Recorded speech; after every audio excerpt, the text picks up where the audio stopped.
2.8? Um, it's been around for a while. I mean, my original Motu was a Mark III Firewire. The Audio Express is a hybrid Firewire slash USB. So that tells you how old it is, because who's using Firewire anymore? Right. Yeah. Well, And I'm not using it either. You're right. Yeah, no, none of the you need an adapter. I don't even think you could find the adapter for it for Firewire. But hey, I don't know. I haven't used well, it in my hey, own personal rig for, man, I can't even tell you how long. It's been quite a while. I still have plenty of cables if anybody needs one. That's right. oh, there I you have a go, pile Fred. of Thanks a lot. I Firewire cables in appreciate my Oh, it. nice. garage. I'll be right by. Both Firewire 400 and 800. Right. Yeah. Whoa, whoa, Steve, you're some impressive. SCSI ports. Yeah. I wish I was with you, Steve. I'd ask for an autograph. That's what I'd say. Hey, can I have an autograph? Anyway, today's a special day. Welcome, everybody, Thinking Out Loud with Friends of SoundBroker. This is our 301st consecutive episode that we're doing, and things are going great, everybody. Our subscribers are increasing. We really appreciate everything everybody is doing for us, and especially the people in the room. I love you guys, and you have really been there with me through thick and thin, starting over, wow. It's been going on 4 years now. That's insane. A long period of time. Anyway, remember, everything you hear today is opinion, even what Joe is going to say. And we have a special guest. So I'm calling this segment Straight from the Source. If you have any questions, we're going to get them answered from the source. And today, today we're very, very honored to have as our presenter today, per se, let's just call it that, is Joe Ciaudelli. Joe Ciaudelli from Sennheiser, also from Rayville Hollow Group. But he's going to be talking about a brand new product that is called Spectera. And I said a little bit about it, but I've already said too much. I'm going to introduce Joe. Joe, you're going to take it away and tell us about, well, first, tell us a little bit about you and what you're doing and Spectera. And then everybody will ask the questions that we have. Make them a host. Thank you, Jan, and good day to everyone. And I've been associated with Sennheiser for 38 years, and I'm proud and excited to say that this new Spectera system, which is based on WMAS technology. WMAS stands for wireless multi-channel audio systems. It is the most innovative product I've ever seen come out of Sennheiser, and it's definitely the most innovative wireless product for pro audio. It does solve a lot of problems. It helps solve the spectrum crunch. It doesn't solve the spectrum crunch, but it certainly is an important tool. And what's important is that it's easier to use than conventional large multi-channel wireless microphone configurations. So if I can, I'm going to share my screen here.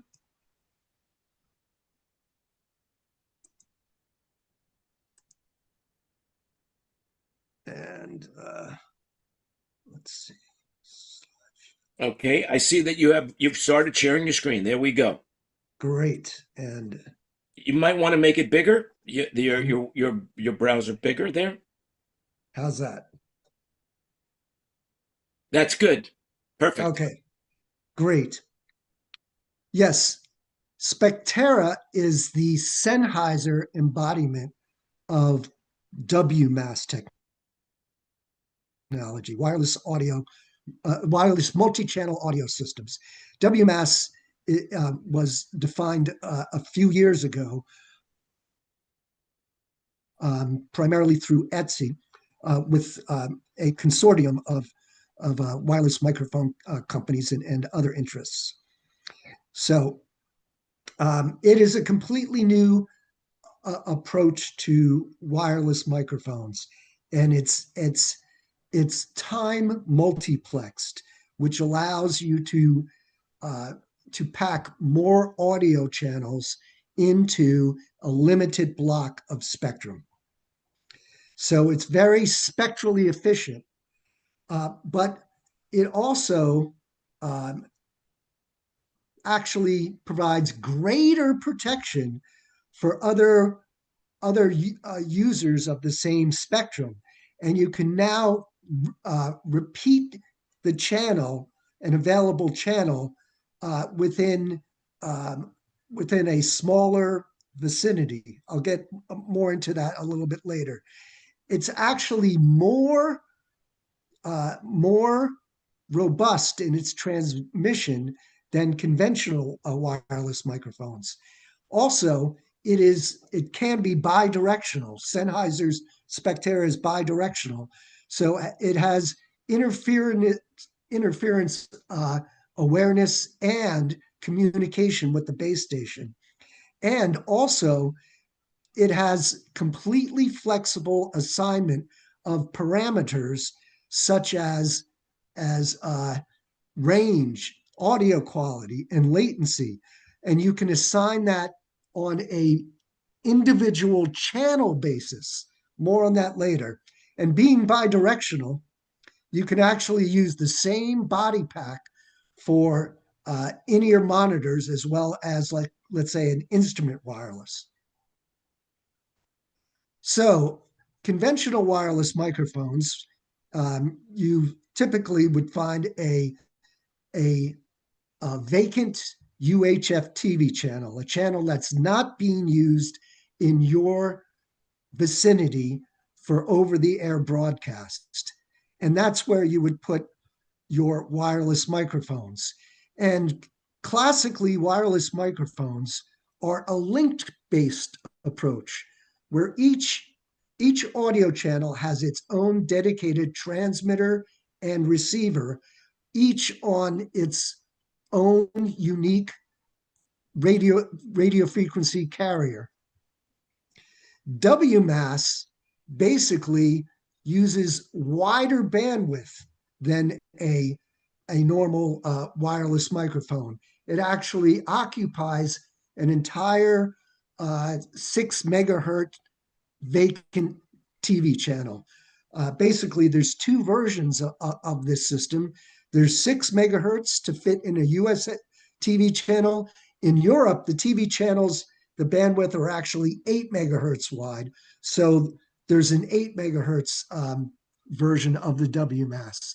And the WMAS is just transmitting on a single RF carrier, but it's 6 megahertz wide instead of 200 kilohertz wide.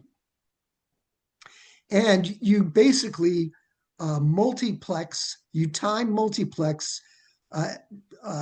up to 128 audio channels onto this carrier. Now, normally you would multiplex somewhere between 24 and let's say 48 channels, depending on the audio quality and the range and the latency you want. But you can get up to 128 audio channels, just of lower audio quality and maybe a longer latency. So the main difference between conventional wireless mics and WMAS is conventional wireless microphones had a regulatory limitation of only occupying 200 kilohertz of RF bandwidth. And so each audio channel has its own transmitter and mating receiver. With WMAS, it's a network topology rather than a linked-based topology. Now, transceivers that act as not only traditional transmitters, but also a back channel communication for either IEMs or just data, they transmit to a base station, a single base station, and they all share the same RF carrier, which means it radically reduces the complexity of frequency coordination because there's just one single RF carrier. And so you can basically you can, with a 6 megahertz channel, you would typically operate 12 to 20 RF microphones in that channel. With the WMAS system, you can easily do 24, 32, 48, or even 64 very high quality audio channels. Now, this on the left side, this shows several individual audio channels using the link-based conventional approach, where each audio channel has its own transmitter and receiver, and they're all transmitting within a 200 kilohertz bandwidth.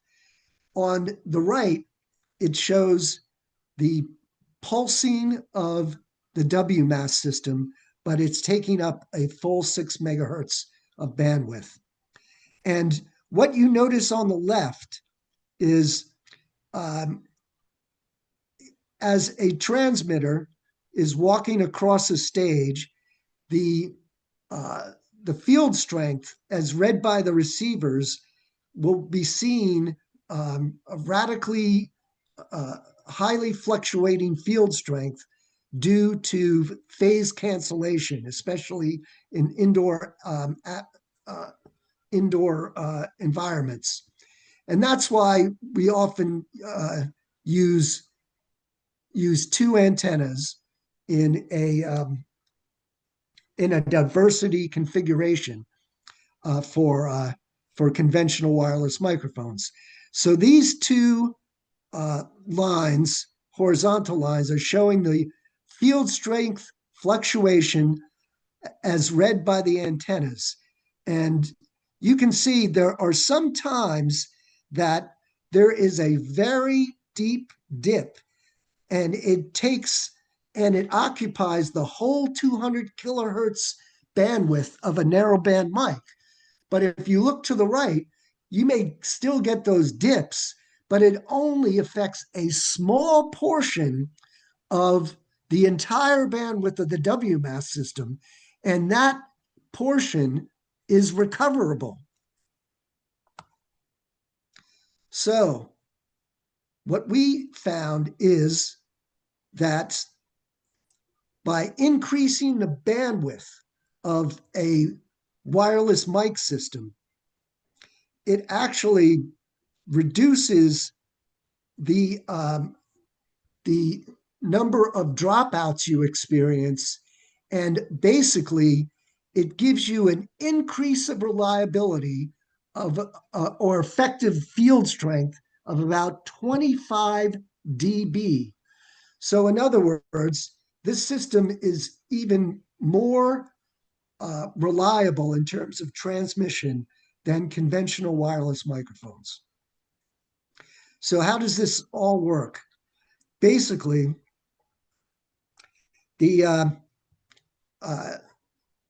we use a time-based system.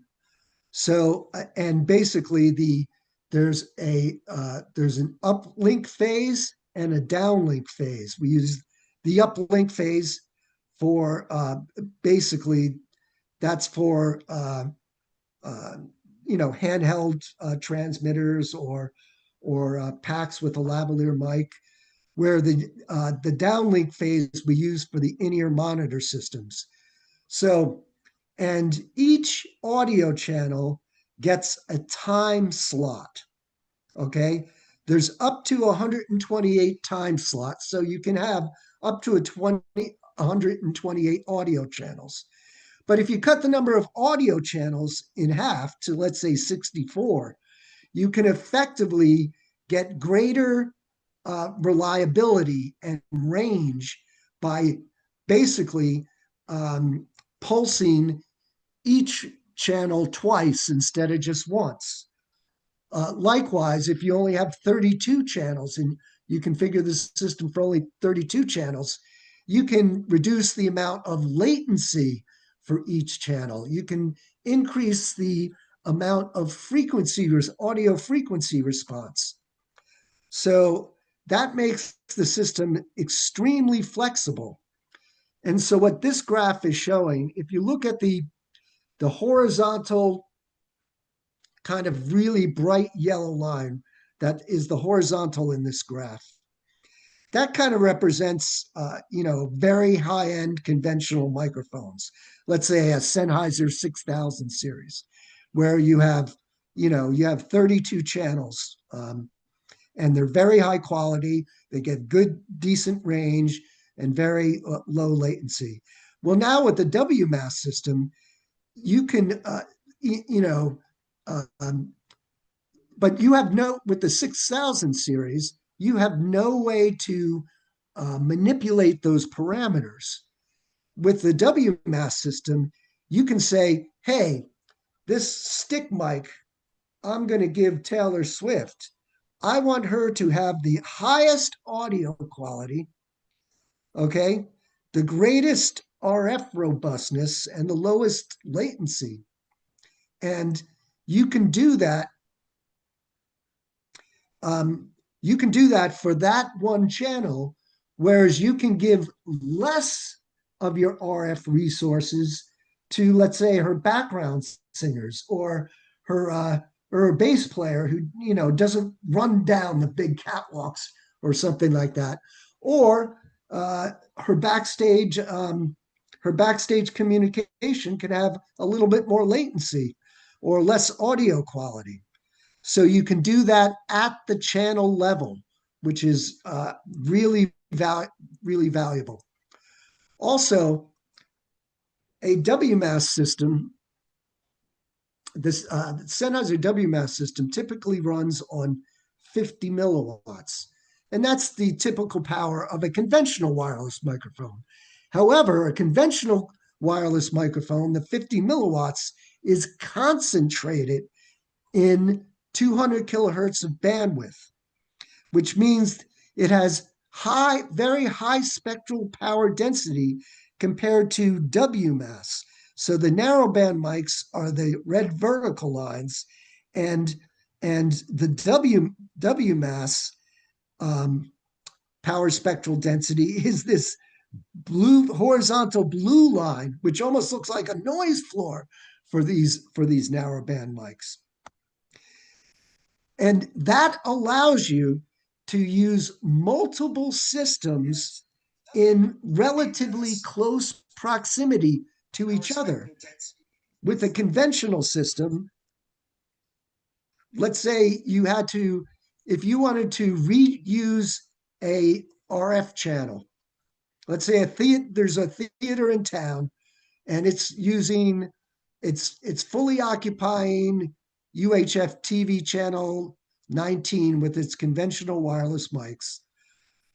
Another theater that's in the same town, just rule of thumb, should be about a kilometer away before you reuse that same channel 19.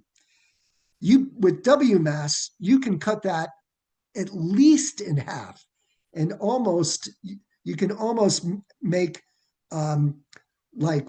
campus configurations with almost 3 times less required separation distance. Also, WMAS portables or transceivers, they don't transmit unless they see their base station.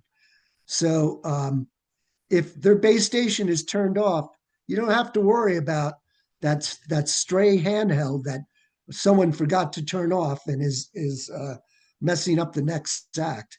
Basically, if you turn off the base station, all these portable components, they shut down. So the base station sends out a beacon system. They're all recognized by the base station, and then the base station configures all the portables, and you can do this on the fly. You can reconfigure everything on the fly just through the base station. So, and one of the very exciting aspects of WMAS is it has dynamic resource allocation. In other words, you can actually use the same set of equipment in a festival, in a multi-band festival. Now, like at the NFL setup for the Super Bowl, they have this exercise called the RF Wars, where they basically turn on all the devices that are going to be used during the game and see if they interfere with each other, and figure out if they have to do any last minute final coordination. Well, this whole thing procedure will be made a lot easier with WMAS, because basically what you can do is, if you have an act that's on stage and an act that's on deck, you can use the same base station and give the vast majority of the spectral resources to the band that's on stage. And the band that's on deck is using the same RF carrier, but you only give them a very minimal amount of the spectral resources, just to make sure that their transceivers are linked to the base station and they have adequate battery power. So when the first band leaves the stage, you just switch off those spectral resources and give them to the new band that was on deck that is now walking on the stage. So it's great for festivals or award shows. And also, if anyone has to lug around gear, you're going to love this, in that basically this is the amount of gear that you would normally do for like a 32 channel system if you were using conventional gear. Now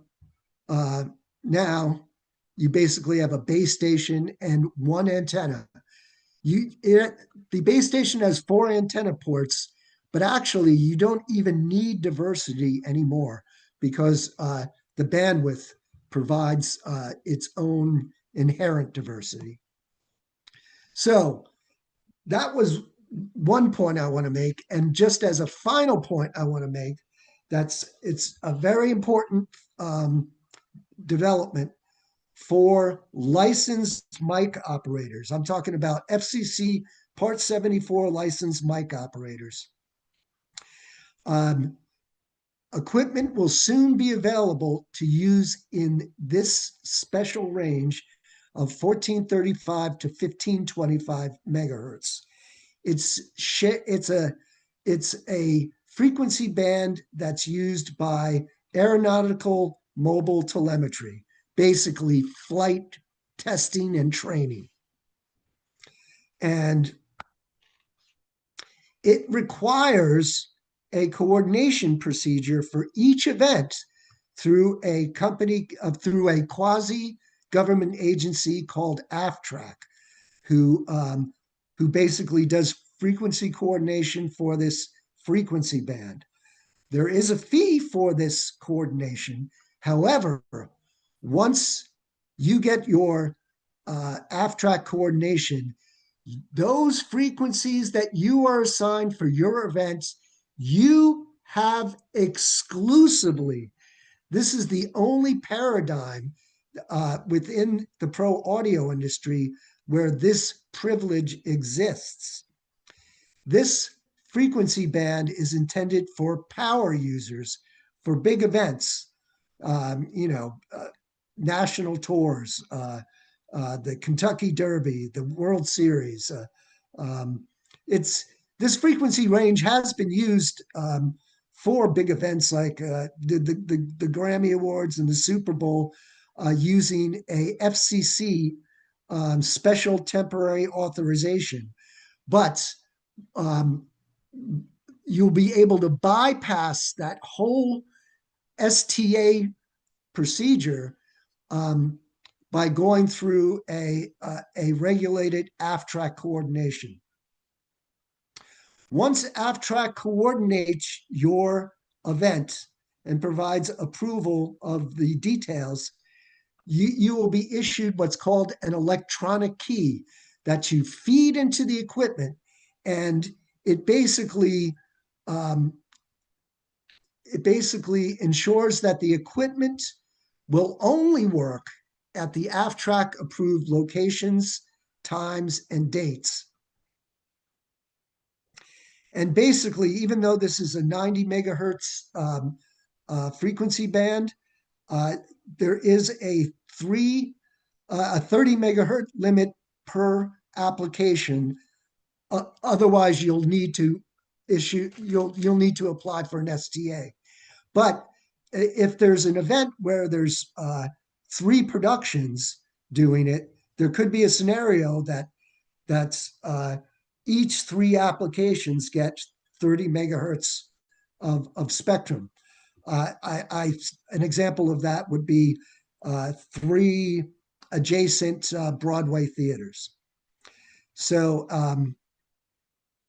this is going to be an important band. They call this the L band. It's a portion of the L band, and this is basically a flow chart of how you go through an AFTRAC coordination. And basically, you'll be able to go onto a portal of like a wireless mic manufacturer, Sennheiser, for example, and fill in an application. It basically asks you where, when, how many channels you're planning to use, how much power you planning to use. And AFTRAC just, they first check with the Department of Defense, or I guess it's called Department of War now, to see if there's any, flight training going on during your requested date and location. If the answer is no, then they'll go to the commercial members of AFTRAC, which are like Boeing and Lockheed Martin and SpaceX, just to make sure that there's no other flight testing going on during your event. Or if so, they'll put it on different frequencies than they're assigning to you. But basically, flight testing can happen anytime, anywhere in the United States. However, it generally happens during daylight hours, Monday through Friday. And when do a lot of major entertainment events happen? Nights and weekends. So there is some natural symbiosis there. And basically, the AFTRAC is welcoming in the pro audio industry, because they look at us as a benign spectrum partner that will ward off any takeover from the telecom companies. Okay, I see that Fred has his hand up. I'm sorry, I didn't see that before. Fred, would you like to pose a question? Yeah, that 30 megahertz that you talked about, does that mean you can deploy 5 Spectera systems and that's it for your license until you go to an STA? You can have 5 Spectera units and that burns your 30 meg? Yes. I'll tell you, Fred, it's doubtful you would need 5 Spectera systems. No, but you're talking about, you said the large thing. So let's say the stupid bowl, right? So you got 64 times 5 microphones.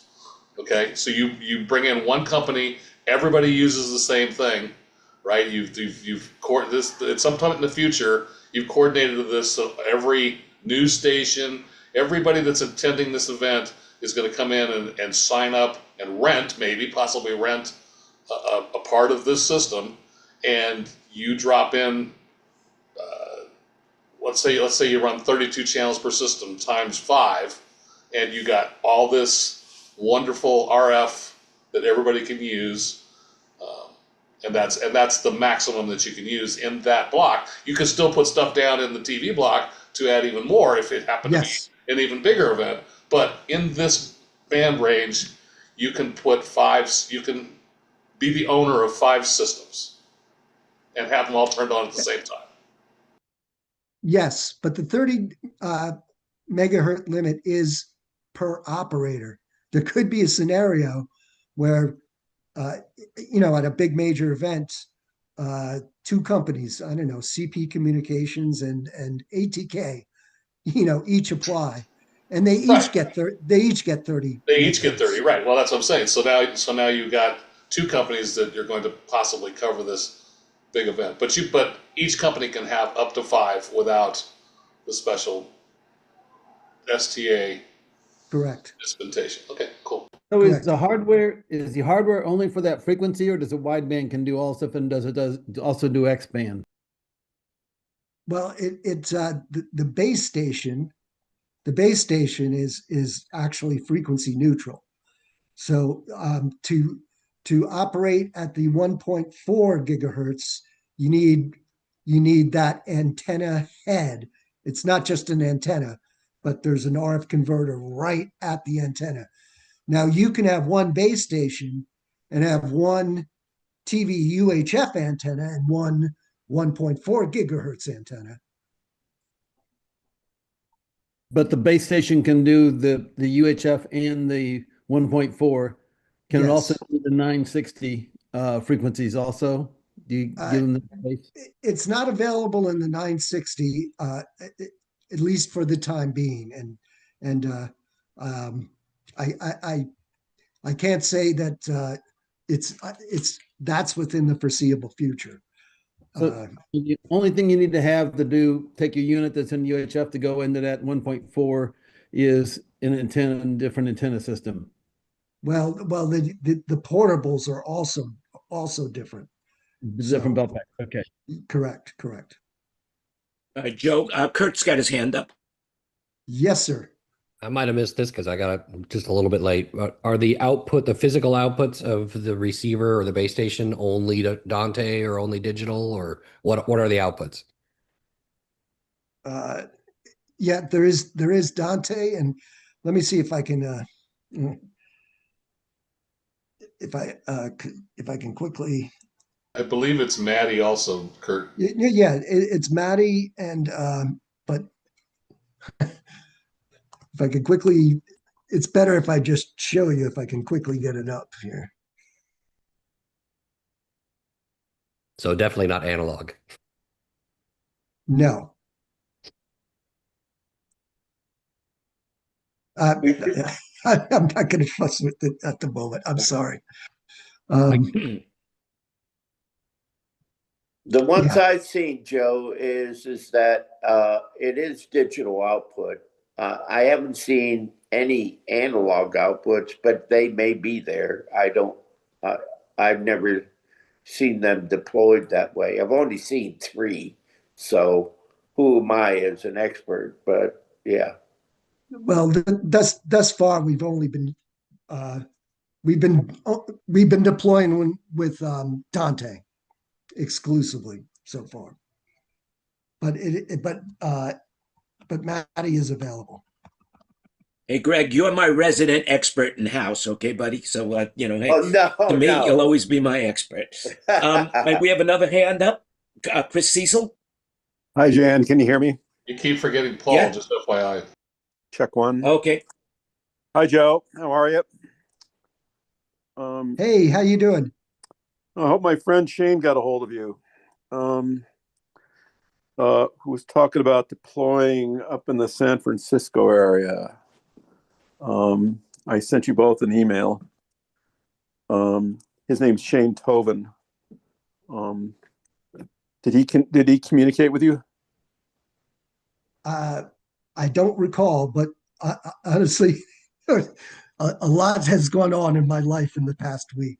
Well, it would have been in the last week, but so here's my question. I don't know how much you can talk about this, but one of the things that's on my personal radar these days is the immunity of RF gear, where I've kind of been dormant the last couple of years since the digital dividend, but I'm thinking of re-entering. And what I'm getting to is the immunity from broadband jamming devices.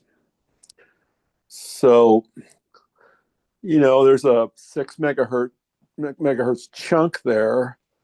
And I'm going to say that with the Sennheiser system that it's got even better interference immunity than others. Agree, disagree? What can be said about that? Well, this has better immunity to dropouts considerably. It's when you compare it to the same operating parameters as conventional mics. So what do I mean by that? The 1.4 gigahertz system does have slightly less range than TV UHF. But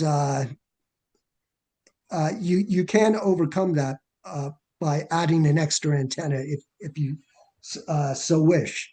The base station does have 4 antenna ports.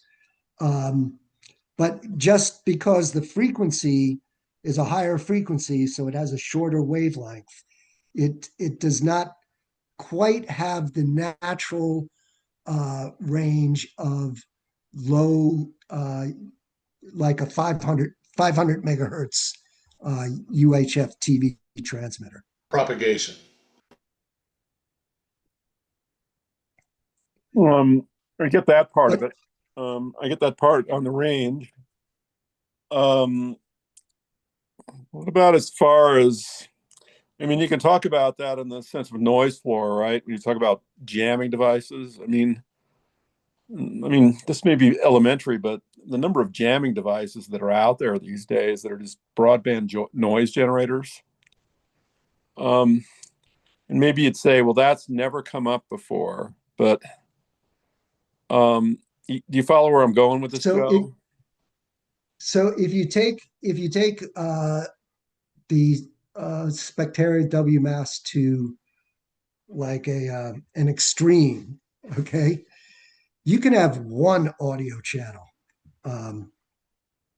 and you can give each of the 128 slots the same data, just so it's repeating to avoid any data loss. Just through redundancy. Mm-hmm. So in that way, you can have a single channel that is highly reliable and you would need a pretty you'd need a pretty powerful jammer to really interfere with that. Well, yeah, I get that. So since you said that, have you ever seen it drop out? What is it like when it drops? It's the same. It sounds the same as a conventional wireless mic. However, so does it go say digital audio mute then? Yes, correct. Got it. Mm-hmm. But you can see on the base station which channel dropped out, and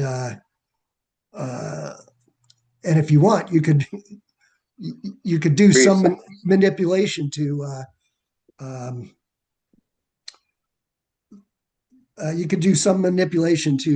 counteract it. But basically, there's full communication between the portables and the base station, so they And the transmitters are always sensing for potential interference and reporting back to the receiver. Yeah, it sounds like it really deals with it. So say I haven't read the article, and I think it's in it's in George's magazine for what was done at the Super Bowl. So what was the antenna setup like for that? And was it used for the entertainment part of it, or was it used for ref miking? What was it used for? This was the first Super Bowl.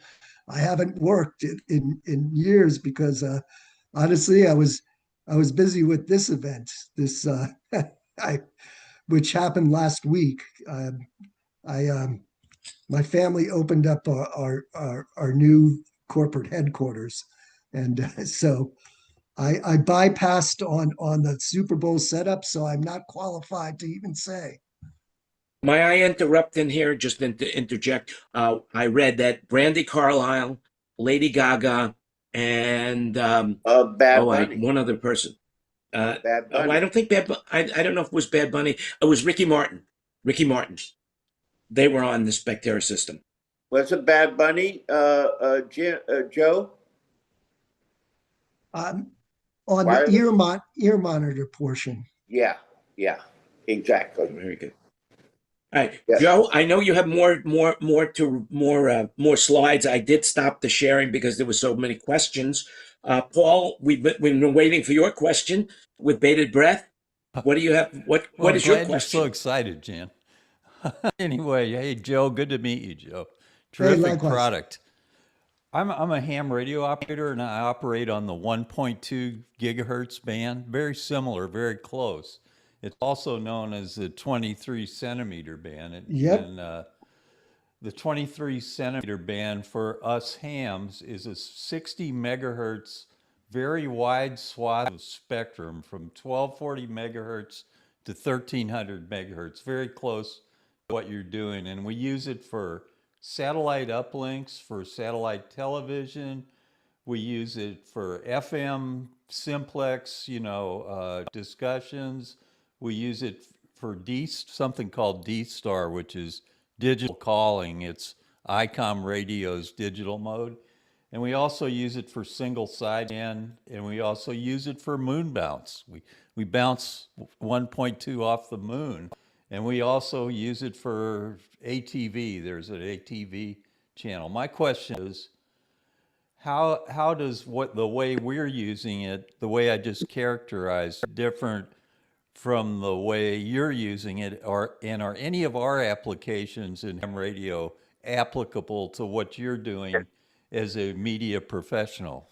Yeah, well, my understanding is of most ham systems, they're still they're not time-based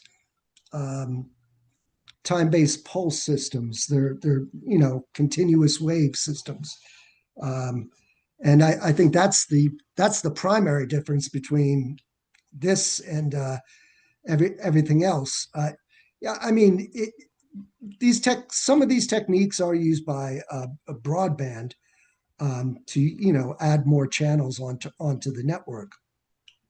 But while I'm thinking of it, do you happen to know a guy named John Silverling? No, I don't.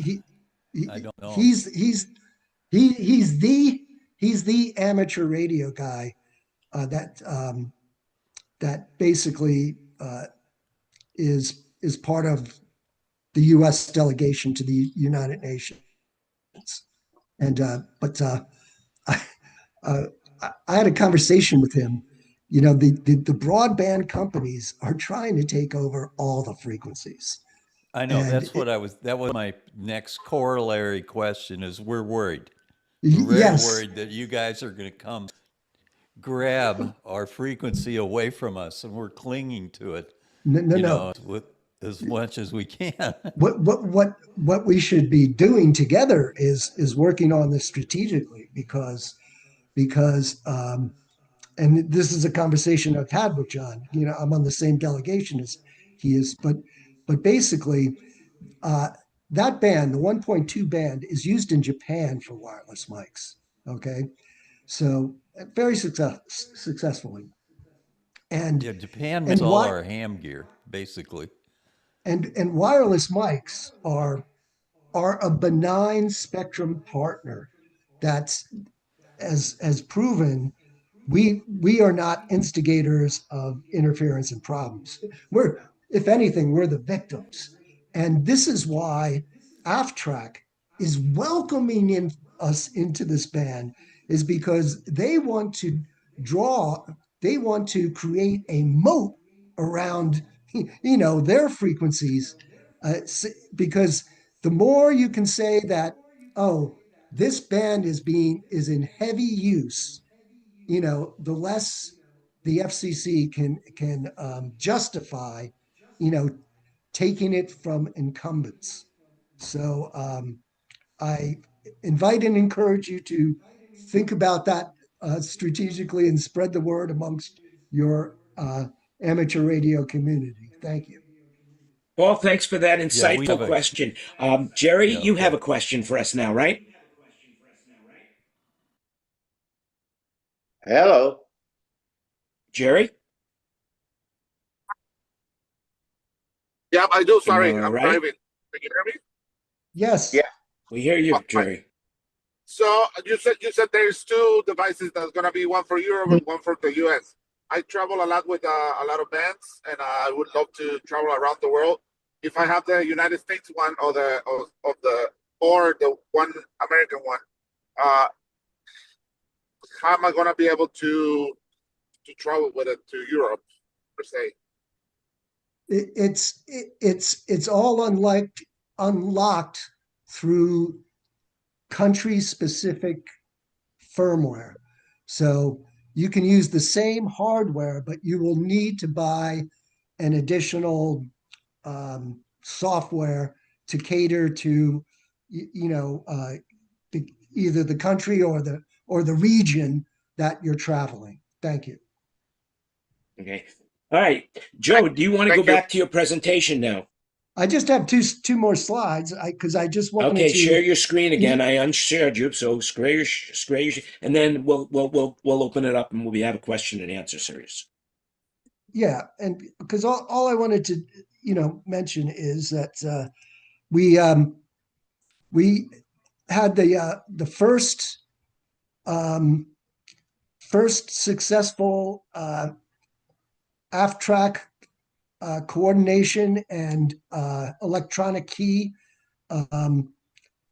full performance last Tuesday at the opening of a corporate headquarters in Melbourne, Florida, and it was we used this Spectera system in this 1.4 gigahertz band. We went through the AFTRAC coordination. We received the electronic key. The equipment worked flawlessly then. There was no problems whatsoever. One of the main people from AFTRAC was there, and they seem very pleased with everything. So I think this is kind of a new beginning for wireless mics.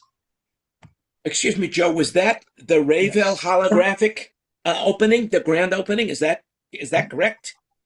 Yes, that is true. All right. That is true. Yes, Just want to make just sure. so happens that's The gig I missed. my yes, myself and my family, we own and run a holographic research, development, and fabrication company, but we also have a public hologram museum, or viewseum, as we like to call it, in Melbourne, Florida. So if you're in the area, please let us know, and we welcome you to take a look, because we have some really fascinating stuff. Thank you so much for having me tonight. All right, so now we'll open the room for questions. I really appreciate you coming, for sure. I found this very informative, more informative than I imagined. It's really cool. Thank you so much for I have something I got to do here. Let's see if I can find it. And Okay. and my Just applause. one final point. I'm obligated by my daughter to get Taylor Swift into each one of my my presentations. So there she is. You're my witnesses. All right. There you Good go. job. Well, she could see it. She could see it on YouTube, Facebook, or all the fine streaming platforms because we are still streaming live. All right, who's got some questions? Anybody? I So, do, actually.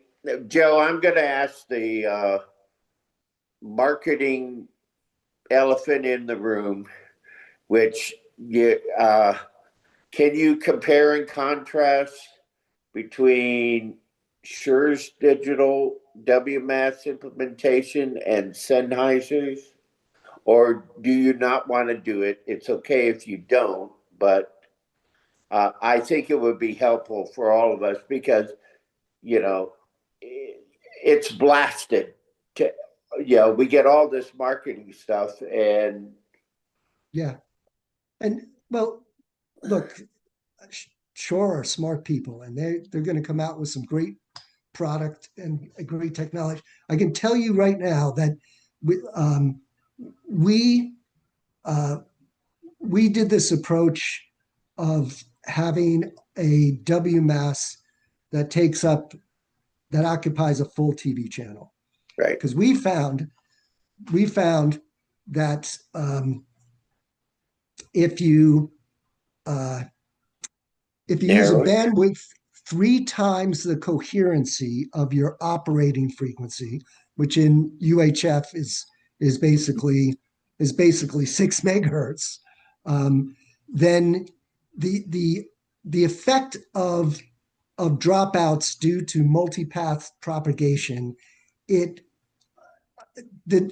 such a dramatic improvement that we felt that's what we want to do. And it also allows us to keep the operating power very low at like 50 milliwatts. And that has and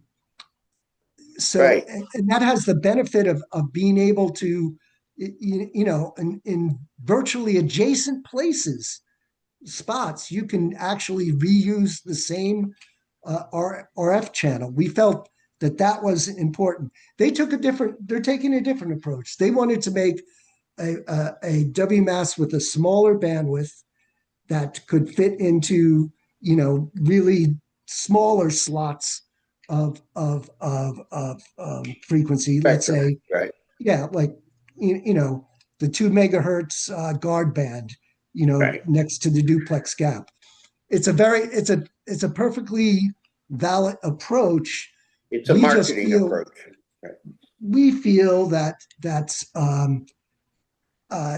if we start off with saying, let's reduce the most insidious problem, which is dropouts, and we found that, look, you really get the dramatic improvement if you're at least 5, if not 6 megahertz wide.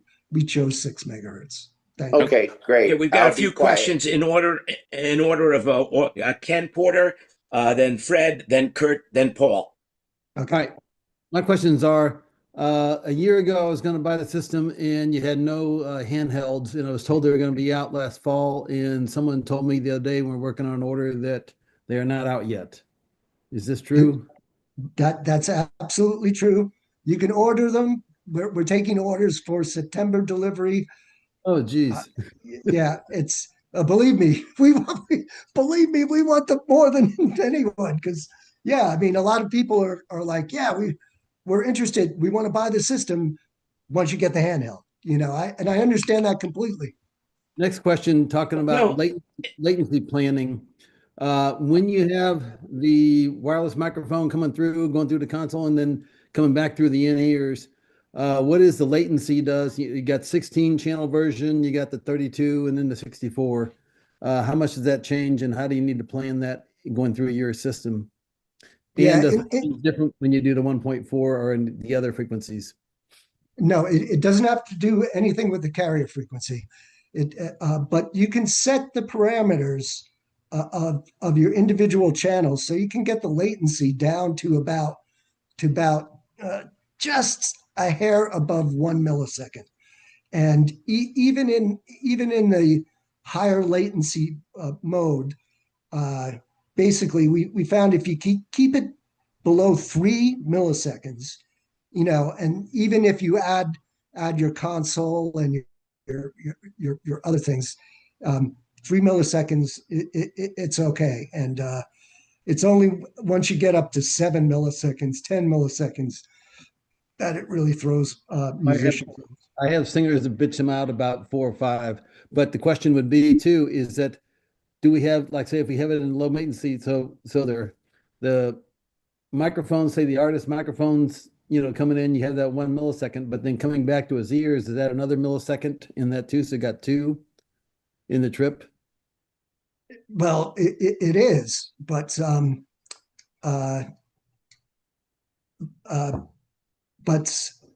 with the WMAS, it's the lowest latency ear monitor system by far. It's But it's the same. So the microphone's the same latency as the in-ears portion of it. Yes, exactly.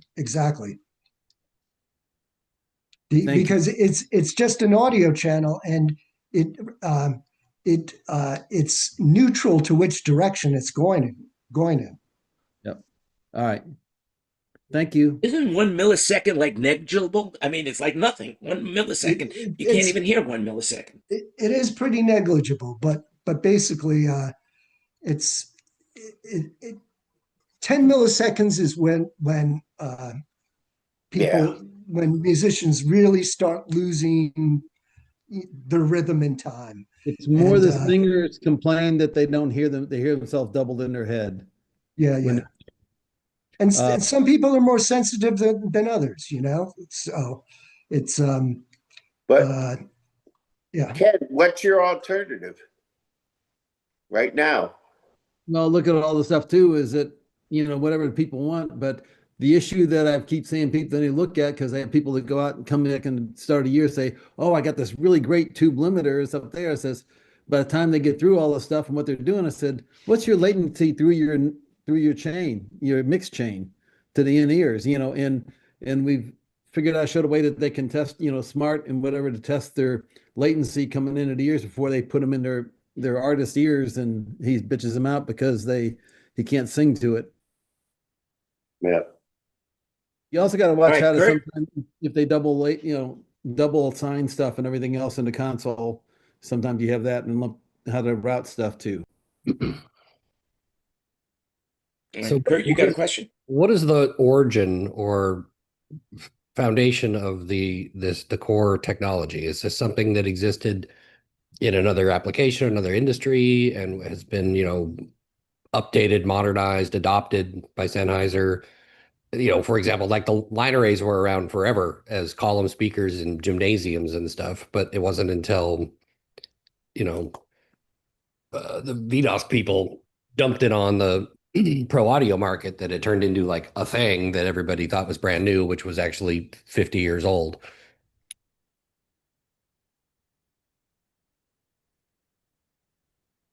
Yeah, basically, OFDM, which is, it's a type of frequency division multiplexing. That is, as well as time division duplexing.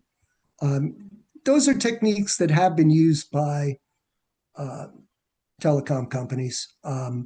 But what's not available and what had to be done from scratch and custom is all the components in order to get the latency acceptable for live performance, because they do not exist in the telecom world. So the fundamental we did borrow some techniques. But you had to take the concept and invent new technology that would make it work for entertainment. Yes, and also the modulation scheme we use is well, it's It's a proprietary thing, but it's designed specifically for pro audio, and that's the there's some good technology out there, but it doesn't meet the true demands of pro audio, and the latency is the primary one. Latency. Well, Yeah. how old is this fundamental technology, the technology that you expanded on, the concept? It's about 10 years old. I mean, it's OFDM and OFDM has been around at least 10 years old, maybe even 20. But basically, who came it's up been with used that? for, well, I'm not sure specifically what person or what company, but it largely enabled and ushered in digital cell phones instead of analog. Mm-hmm. And so your product is far enough removed or engineered differently than there's no patent issues or copyright issues on the fundamental technology? Correct. I think you have a note from Marconi. I think Marconi gave you permission, right? There you go. So moving on. Fred, you have a question? No, I was going to just kind of expand on Greg's thing a little bit. I believe, I might be wrong, but I believe the Shure system, first of all, it's only one way. It's not bidirectional. Second of all, they cut it up into pieces to keep the costs down, but there is a monthly fee because it's a cloud-based, it's a subscription service. It's not the Spectera, the way I understand it from Mark, who showed us the system here in Arizona. The Spectera system, you buy it as a one-time purchase, and sure, it's like buying a Bentley, right? But you buy it, and you don't have a subscription fee. Whereas, the Shure, you can buy the full unit, you can buy the half unit, you can buy the 1/3 unit, you can populate it with however many channels you want and move the channels around based on your license.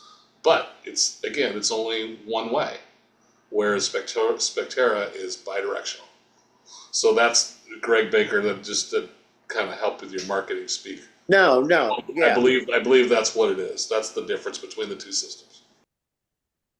Bidirectional, Now I think, sorry to interrupt, Jan. I think bidirectional. Yeah, Greg, your camera's off. I don't know if you know that, but your camera's off. Sorry, the dog was licking himself behind me, so I didn't want to show that live. Thanks for sharing, buddy. There you go. Now that's why I love you so much. So, bidirectional is key. When, like to Ken Porter's point, everybody wants the live mic, one single pack for a live singer, one single pack, bidirectional, ears, and a microphone. Let that live singer do their thing, and that's perfect. Back and forth, one pack, not two. The costume designers will love you. The artist will love you. And wait, are you talking about somebody using a headset mic then? No, in-ears. In-ears. Well, in-ears and what kind of mic? Because right now it's a body pack. Pack. One pack. One pack for the in-ears and wireless, right? Yeah, there's no handhelds right now, so it's a single unit. Once they come out with the handhelds, then you will have a handheld and you'll have a body pack, and the body pack will be programmed to be an IEM device. Right. But it'll still, the spectrum will still be used the same way. But then the other thing I wanted to point out when I was talking was you were talking about latency. So latency is not just the latency of the system that Joe's talking about is just the Sennheiser system, but then you got to dump it into Dante. Dante's got the latency. Then you put it into the console. The console's got the latency, and then, So all those things add up, and that's where you have to really pay attention. It's not. It's same thing as D-feedback, our favorite subject. Yes. D-feedback is zero latency, but you go D to A to D, D to A, USB to this to that, whatever your flavor is, and you add latency. So that's why everybody should be analog. Yeah. Yes, so everybody should be analog. Yes. Yeah. We're all no latency in analog, right, Kurt? Please excuse me for just 1 minute. I'll be right back. Okay, he's got to go check on his analog bathroom. And there are not any. Nice going. There are not any of those Tascam connectors on the back of this thing. The one that Mark showed us, it was Maddie or Dante. You talk on the Sennheiser? On the Spectera, yes. Oh, how interesting! Wow. I don't believe they have them online yet, and I don't believe they have. What's the other one? MLB? No. AVB. Thank you. Yeah. Make it hard to use with the gamble. Yeah. So that's interesting. There's not even analog outputs on this thing. There are not. Well, it's so you need a unit. I mean, where would you put it through your Prodigy? They could put a 25 on there. Yeah. Yeah, Jerry, go ahead. It's funny that for marketing purposes, Sennheiser is not talking about, at least for engineers like me that don't travel with major artists and who still trying to pull out the same consistency with the gear.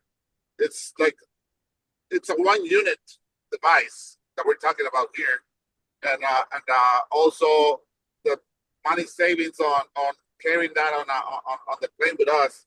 It's a wonderful thing.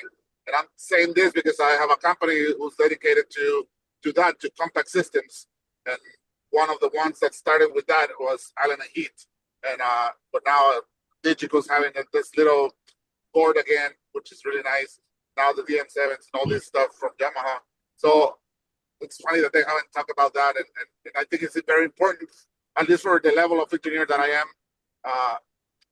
trying to always have the same stuff. So just a pointer. Yeah, it is a compact unit. It's only 1 rack space. I'll wait for Joe to get back in the room because I do have a question myself. Paul, do you have a question for the room, or do you have a question for Joe? Yeah, I have a question for Joe when he comes back. I was going to ask him about this antenna that he's talking about here, and a few other things about the handhelds. So when Joe gets back, I'll ask that question. I have a question for Ken Newman. Yeah, Ken. So you canceled Saturday. I don't get to come see you like I was going to. Yeah, we'll be back though. We'll be there somewhere. Have they rescheduled? We'll be back. Has it put on a master tour yet? And when you're going to be back? Yeah. Hold on 1 second. I'll tell you when it is. It's in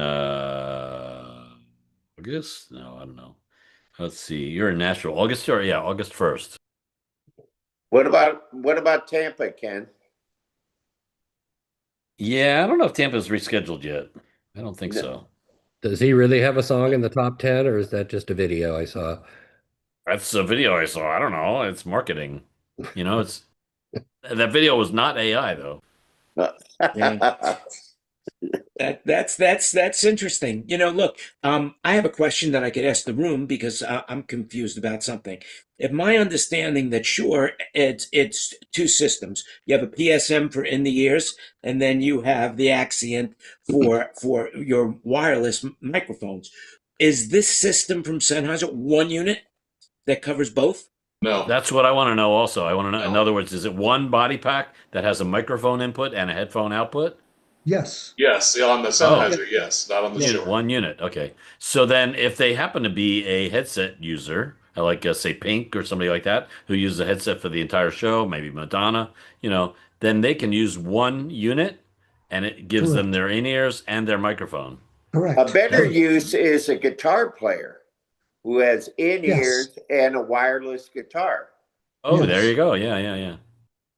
So that must reduce latency tremendously if you're using one unit. Well, Yeah, but still, there's a lot of guitar players that use like 5 different guitars. So how fast is There's it gonna be? that. Yeah, there's that. Still got to do So what I'm the just trying to chickens figure it do. out because I know how it works, but I mean, it's just doesn't make sense to me. So I don't know if you have a solution for that. You Well, got Jerry, we're just going to have to put a limit on how many guitars they can use. Yeah. That's it. Yeah. Yeah, So- try so to- Wireless people- system is more expensive I'll than get the fired 53 first. Gibson Les Paul, then you know you got an issue. Yeah, they're gonna fire me if I open my mouth.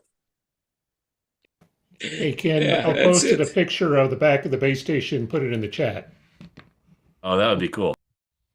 Hey, Jen, before I forget, I just want to mention that when I was making a speech at the opening of our holographic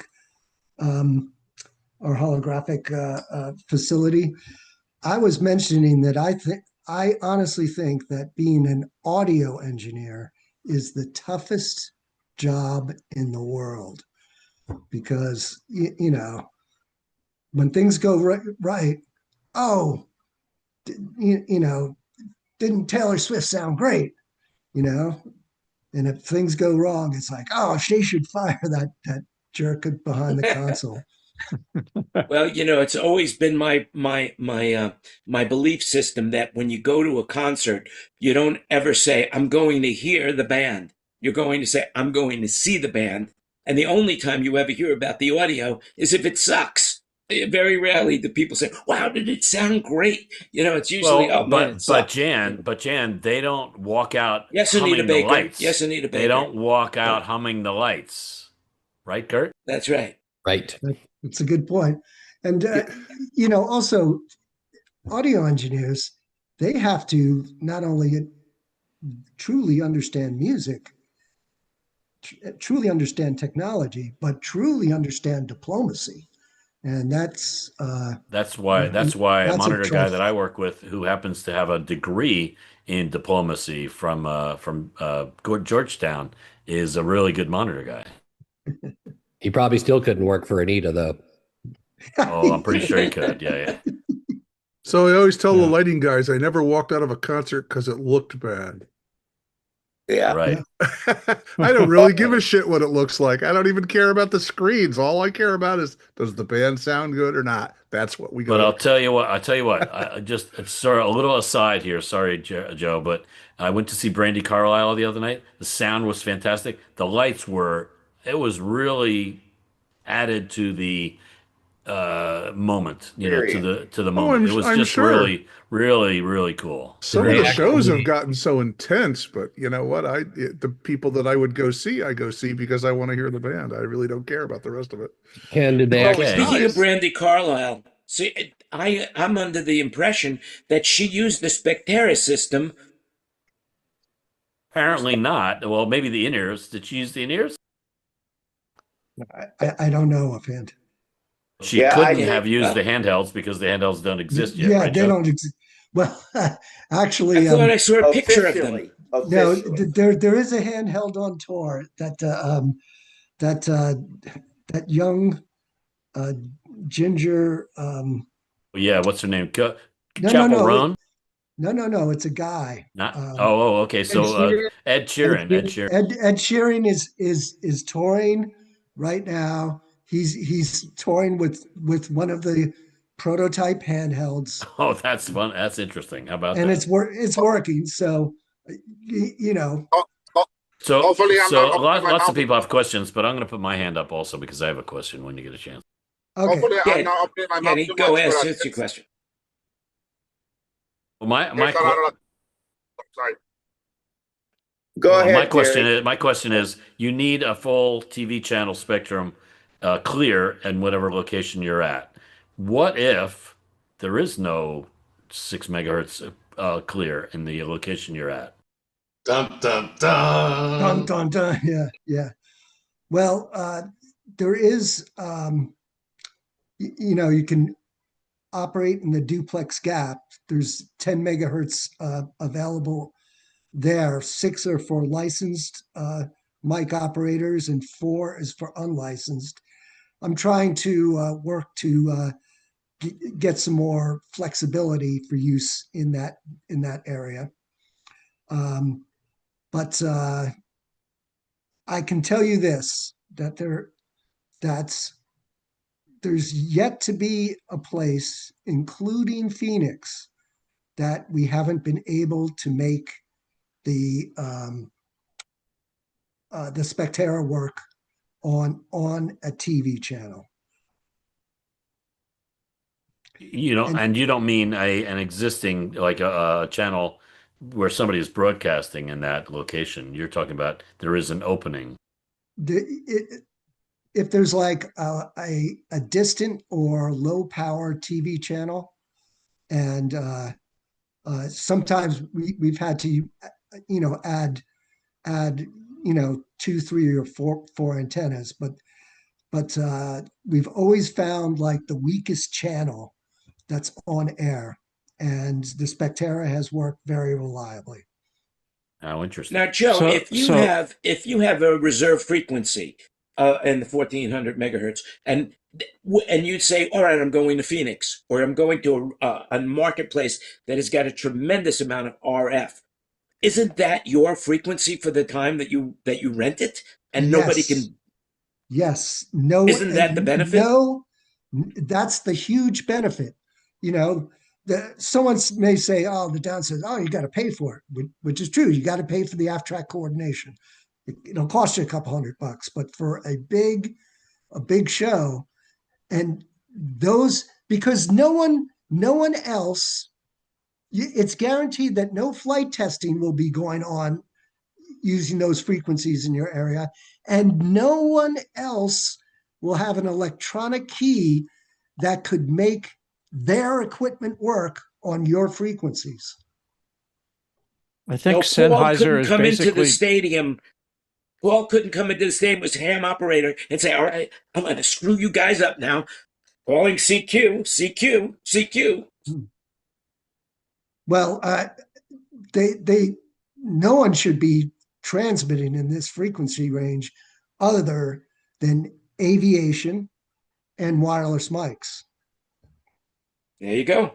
So, Wayne, you had something that I was just going to say Kurt and Paul. That Sennheiser is sort of the hyena of the digital microphone space, and that they pick off the weak and unsuspecting and channels for their use. Hey, if you're going to compare them to an animal, you got to compare them to a honey badger. I mean, that's the ultimate. Paul's been waiting a while here. I know Kurt's having. Go ahead, Paul. Sorry. Thanks. Hey, Joe. Again, let me get on your website here real quick and ask you a couple questions about this unit here. That's the base unit. Is that right? That's the base station. That's the battery charger underneath it. The base station is the top part. Okay, yes, that's the top correct. part. Okay, but mostly what I wanted to know, here's the mobile rig. I guess it's got a separate mic input and a separate. They're using this for a microphone, and this is your headpiece, and then this is the whole thing. But what I'm mostly interested in is this thing here, your antenna. What is the deal with that? I operate 1.2 on a daily basis, and I know it's the trickiest band we have in terms of interference. You have to have line of sight to talk to somebody. I normally talk on 10 watts to somebody about 6 miles away. So what is the deal with this antenna? Well, that antenna is it's a directional antenna that has some forward gain. So, but what's different about this antenna for this system is the housing that's made it to it, like kind of towards the back of the antenna, where the stand is connected. That's where all the RF conversion is done. And so that allows you to basically just connect a cat cable and run a length to the base station, and with really no signal loss. So that's the other thing that I don't think was advantage. explained. I don't think that was explained very well. These antennas run on Cat 5 or Cat 6 cable. It's not a coax. Yeah, that's weird that it runs on Ethernet cable. So then is it, what's the maximum length of that cable, Joe? Well, it's 1,000 feet. You can do an extension, but you gotta be a little bit careful. Do you have fiber adapters for them? I'm sorry, what was that? Can you go on fiber with it? There is a fiber. There's a way to connect fiber to it. Yeah. We did that for the All-Star game.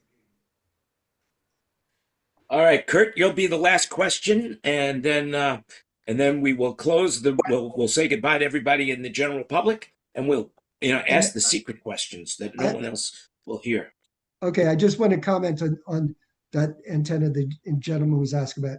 There's basically two antennas, one for the traditional TV UHF and a smaller one for the 1.4. It's smaller because it's, you're focused on a shorter wavelength. Thank you. Is there any reason that this technology couldn't be used for audio transmission that is not a microphone or an in-ear? Like, for example, feeding delay towers or feeding audio to or from a rotating stage where it's difficult to have copper going to it. It can absolutely do that. Are there any products in mind for those kinds of things, like a receiver that could be at the delay tower that's not running on a battery? Yes, I've brought up delay towers many times. It's going to happen. We're trying to finish the handheld first. I'll put it that way. Interesting. Well, no, but I think are there any price points that we could talk about? Any price points, Joe? I know this is not your field. You're more on the technical side, but do you know how it's going to compare to the competition? Well, actually, you don't have any competition. Honestly, the good news is it is surprisingly affordable. It's like, generally Sennheiser had expensive, very expensive, and uber expensive. This is kind of in the expensive area. It's not even in the very expensive area. And it's if you're familiar with like our 6,000 series, it's lower price than the 6,000 series, and much lower price than the 9,000 series was. Well, there you have it. Well, thank you so much, Joe, for coming in and talking to us about the Spectera. I found it fascinating. I hope everybody else did as well. This has been our 301st gathering, and we're going to be doing more of these, having manufacturers come in and talk to us about their product, which would include straight from the source, is what we're calling the segment. As of right now, save the date. The next one we have scheduled is on the 22nd of April, but I'm sure we'll have more in between it. And that would be a guy by the name of Robert Scoville, which I'm sure everyone in the room knows who he is. And he'll be coming in and talking about the new EAW NT series and, of course, adaptive audio. With that in mind, I'm going to now switch to our gallery view, where everybody can wave goodbye to everybody out there in media streaming land. And remember this, everybody, stay safe and stay healthy. And to all our military out there, I wish you Godspeed and to be safe and healthy and, watch your ass. I guess that's the best thing. So remember, you make it happen. We'll see you next week, everybody. Stay safe and stay healthy and peace. Thanks. Bye for now. See you guys later. And now all I got to do is find how to Joe left, huh? stop the stream. Joe left, huh? Oh boy. I was going to say Gary goodbye had to a him. I got to go too. I got to bolt. Hey, I can't stop the stream. See you Holy next shit. week. All right. See you, Bruce. We'll go to this Bye, one. Bruce. I'll have to go here to stop the stream here. Ken Newman, are you coming to You Denver? think I'd have it together by now, right? Hey, I